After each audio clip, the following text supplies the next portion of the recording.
time is passing so much faster. I mean, we've been here in LA since the start of the pandemic, so about 4.5 years. Each year seems to pass faster than the one before. Weeks and months seem to pass, and I can barely remember what we even did or what even happened. Part of what I'm seeking is just a radical change in lifestyle.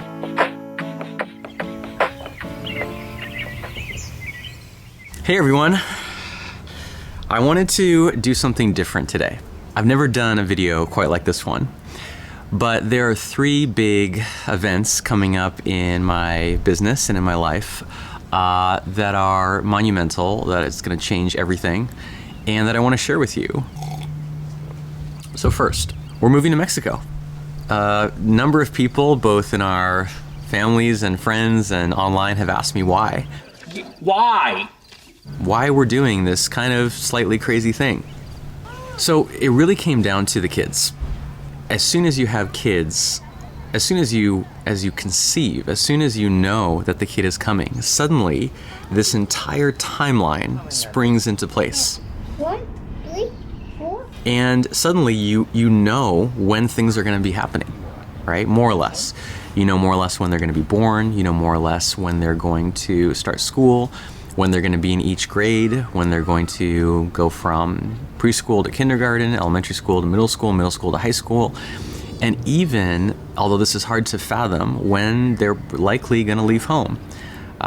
Could be their late teens if they go to college right out of high school, could be their early 20s, maybe late 20s, depending on the life path that they choose. But it's kind of wild because your adulthood, my own adulthood, is pretty unstructured.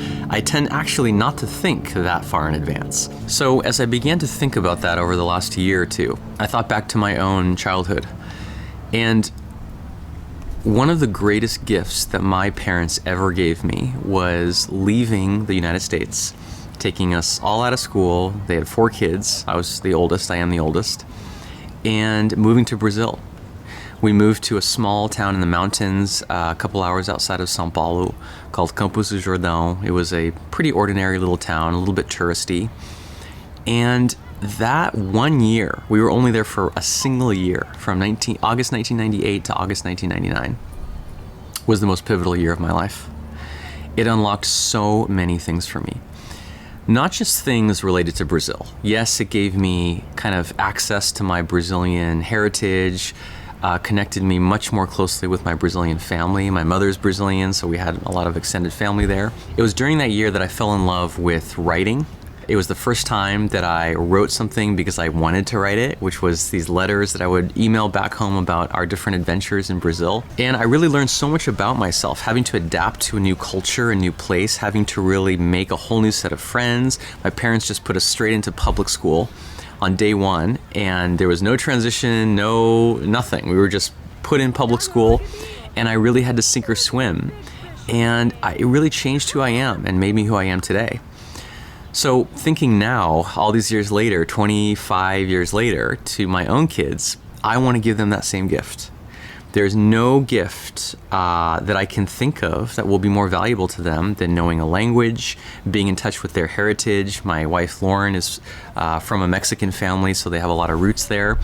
And just giving them this experience that's out of the ordinary, that really kind of wakes them up, I feel, to the wider world, to how the world is beyond, suburban Southern California where we live. So once we decided that, okay, we want to give them this experience of learning this new language and culture, well, if you work backward from that goal, and this is where I specialize, a few things start to fall into place. So one is there's really a key language learning window. It starts as young as 1 year old. I've seen some interesting research that even at 1 year, before they're saying anything, the linguistic centers of a child's brain are already being molded and shaped to be more sensitive to certain sounds that are from their native language. Bye-bye. No?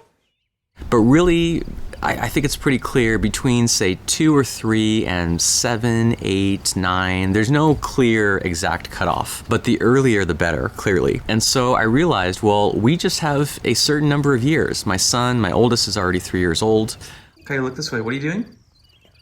Norte. It's still possible for him to learn another language, but not natively.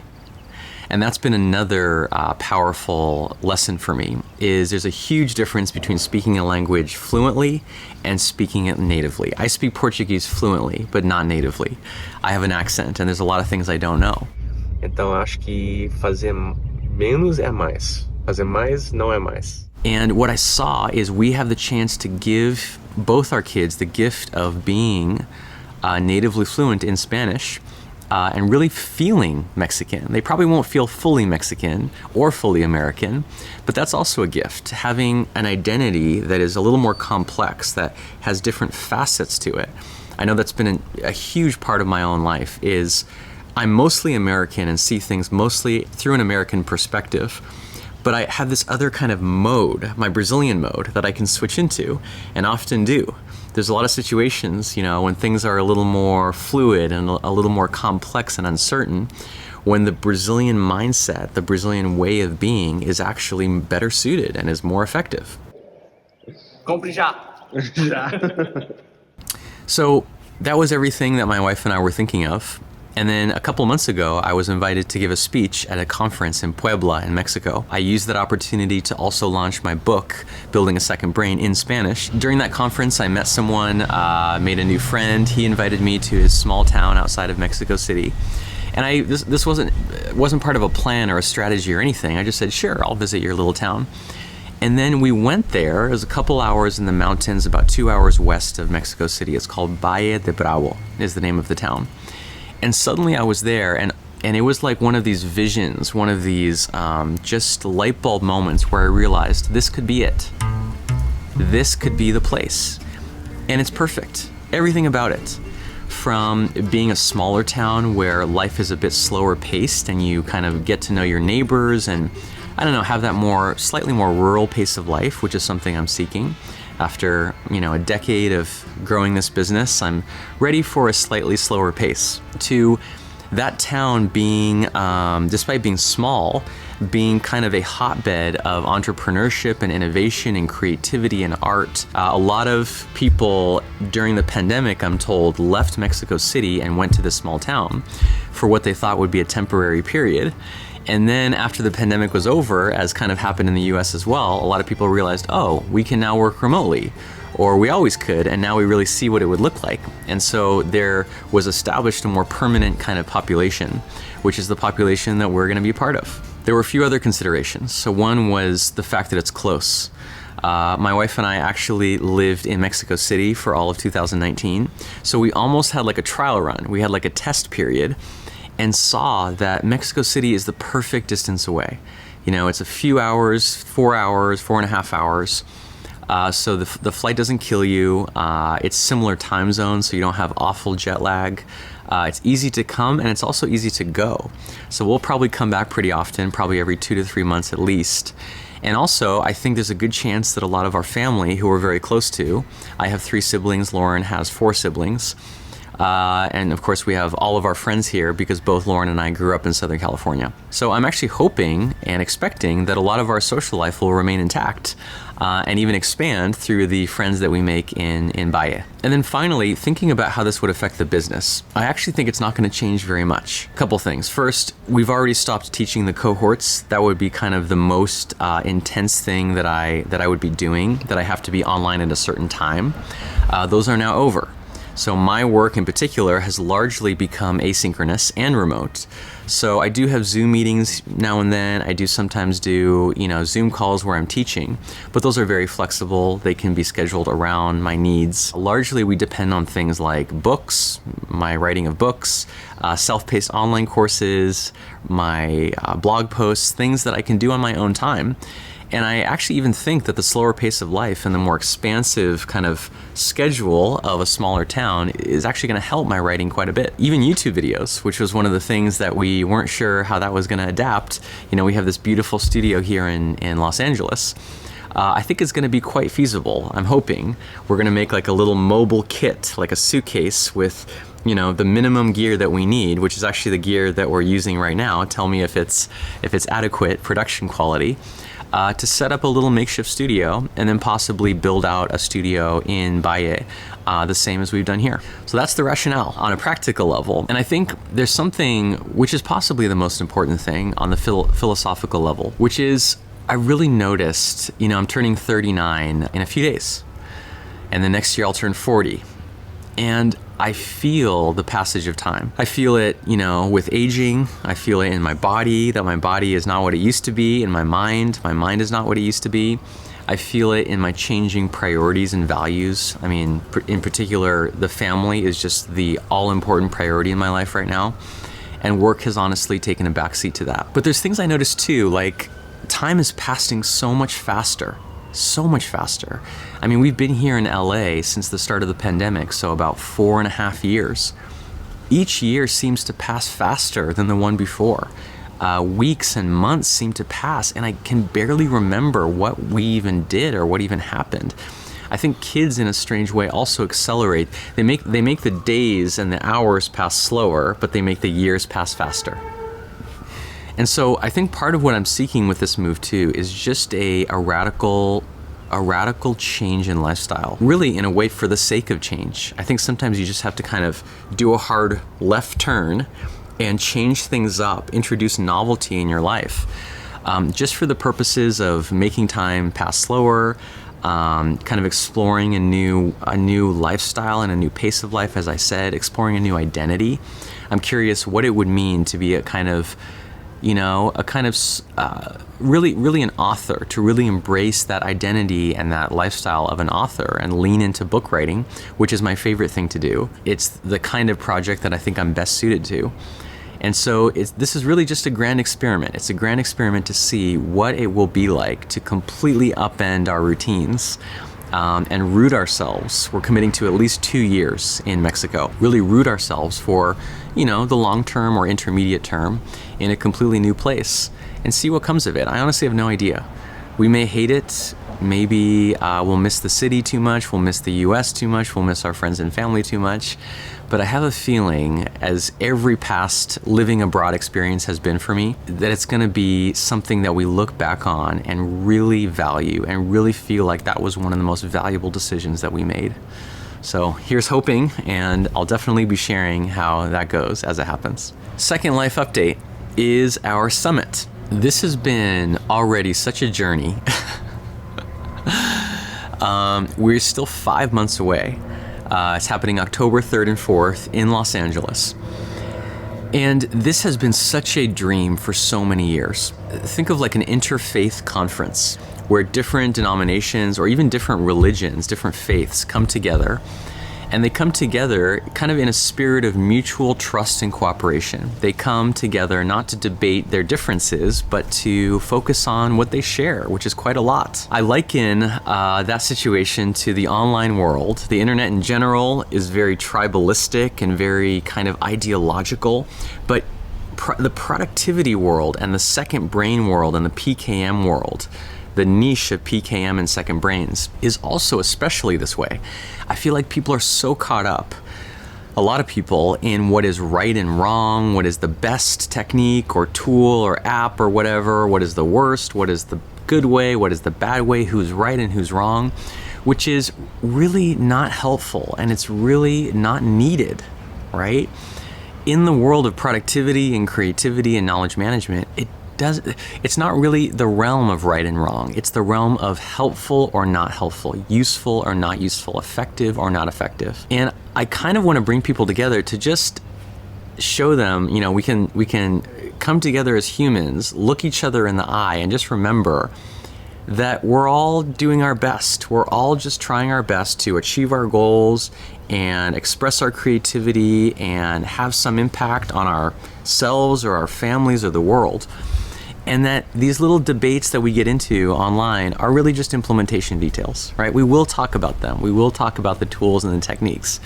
But really, I want to center our humanity in all of this. And there's no way to do that like is possible in person. My full focus, kind of the motto of this event, is to create the most amazing experience for every single person there that we possibly can. The goal is not to make money. This is not a profit generating project for us. We're really going to break even at best.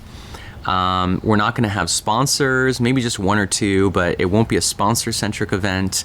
We're not selling virtual tickets. We're not live streaming it. There will be no recordings. All of those things I felt would take away from the core experience of the people that are actually there in the flesh. But the next few months for us is largely just trying to find and design this set of experiences that I really hope will be transformative in their own right. So that's the summit. And finally, third, this is so exciting. This is the very first time I'm announcing this, but I have just signed my next major book project. This will be my third traditionally published book. I don't yet have a title or a cover or anything like that. I'm just at the very, very beginning stages. But the subject of this next book is year-end reviews, also known as annual reviews. So let me say a bit more about that. That might seem like a very random topic, or maybe you don't even know what that is. But the way that I landed on that topic, I really looked at a range of subjects.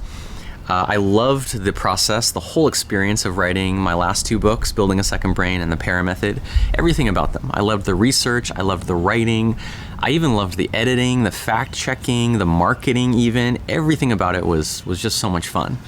So I've known for a while, the past couple years, that I'm going to write many more books. I really hope to always be working on a book, really, for the rest of my life. I figure, why not? But there's something interesting about especially traditional publishing.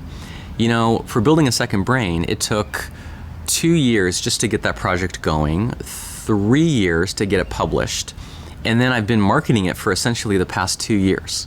So it's been 5 years that I've been working on Building a Second Brain, and we're still in the early stages, if you can believe that. It's still just starting its trajectory. I did some research on kind of the trajectories of best-selling books, and they often only peak in terms of interest, in terms of readership, in terms of book sales, 3 to 6 years after they're published, which is just wild. If you come from the internet world like me, nothing happens on a 3 to 6 year time scale. That horizon is not relevant because things are changing every few months. So when I started thinking of my next book, I thought, wow, what am I willing to dedicate the next 5 to 10 years to? It's really an insane question. So few things, whether book projects or otherwise, meet that bar. What am I willing to be thinking about and working on and researching and being interviewed about and promoting and answering questions about and teaching for 5 to 10 years? As soon as I asked that question, what I did is I looked at my life and I asked, well, what have been the most powerful ideas or concepts or practices or tools on my own life? And really, besides the second brain, the clear next candidate is these year-end reviews. I've actually been doing them. I went back through my records, through my notes, through my journal entries. I've been doing some kind of year-end reflection since 2008, which was a shock even to me. 2008. What is that? More than 15 years.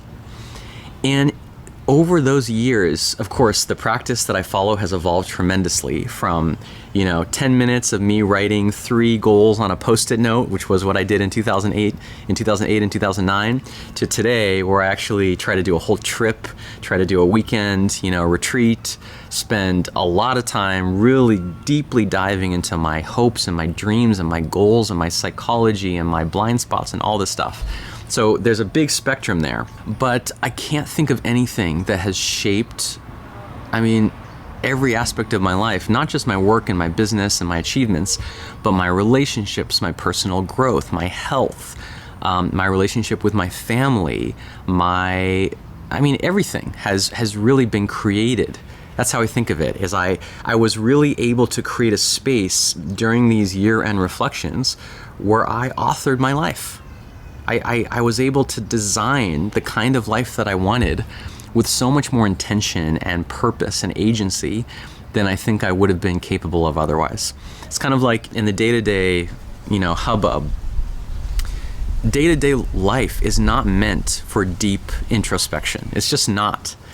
You know, especially once you have a family, there's errands and there's chores and there's a routine, and so many things have to happen every day. I really have never to this day been able to carve out even like a daily journaling habit. I don't know how people do that. I don't have the time. I can't maintain even a weekly or monthly journaling habit. The frequency that has been most powerful for me has been annually. Annually gives me the justification. It gives me even the time of year. My favorite time of year is between Christmas and New Year's. There's like that kind of liminal period where the previous year has ended and the next year has not yet begun. Everything is kind of in limbo. Everything is kind of emerging still. That is the key period where I can go in and really make decisions like, how do I want to spend my time? How have I been spending my time? What am I dissatisfied with in my life that I want to change? What am I satisfied with that I want to double down on? What relationships are filling me? What relationships are, making my life worse? Where do I want to spend money differently? Where do I want to spend more money or less money? Do I want to make any big decisions? Looking at each kind of main area of responsibility of my life, which is just not something that I have the presence or the even the space and the permission to do in my daily life. So you can probably tell I'm kind of still unclear on the boundaries of this topic. This is the work that is to be done over the next really year or two, is to research this, right? What I do is just one person's practice. It would be pretty lame and pretty boring if all I did was write down just my own practice. So what I'm going to do over the next 1 to 2 years is research, first of all, the history. Throughout history, how have people done this? I know they have done it. There's examples going back to the ancient Greeks or to biblical times or to, prehistory even. What are the precursors, whether in religion or in different cultures or in different subcultures, different professions that have had to have some kind of annual ritual? So I'm going to look at the history. I'm going to look at modern day practices. Who does this?